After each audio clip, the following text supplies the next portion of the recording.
Yun, magandang tanghali po mga guys. Update po tayo sa ating video, sa ating vlog. Pakita po namin yung ginawa namin dito sa may terrace, sa likod. Ito, taas po yan, nandito kami sa taas. Yung kabayan. Ito, bali, ang sukat nito 308. Ngayon, yung kada agwat po niyan 1616. Ayun o. Pito po siya yung pinaka ano niya.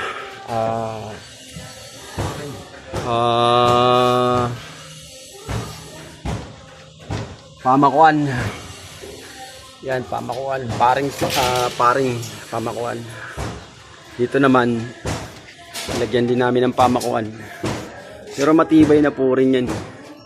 Nakalagay po doon. Niribit po yan ayun. Kaya sa kabila. Tapos dito, nakaribit din po yan. Bali, hardiplex po ilalagay namin dito. Yan. Pahaba po yan. Yan. Para may magkakapitan nga dito ng ribit sa hardiplex. Hardiplex po kasi yan kasi gawa ng maanggi po dito pagka umulan po ng malakas. So, dito naman sa kabila, nalagyan po namin ng paring yan, kaso pumunta rito yung bus namin. Yan nga, pinapalagyan ng pamakuan dito, diretso.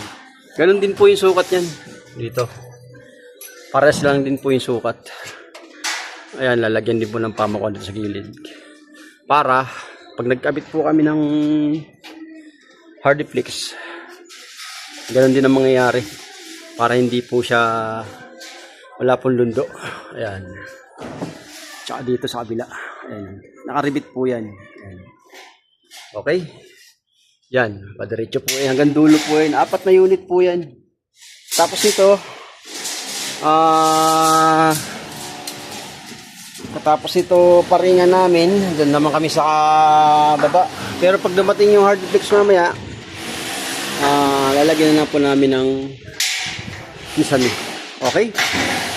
Ayun naman yung si Carey. Carey, shout out. Solo lang po siya sa taas, ay sa baba. Nag-ano po siya ng forma. Nilagyan ng bigayan, diretso. Kasi asintadahan po rin yan.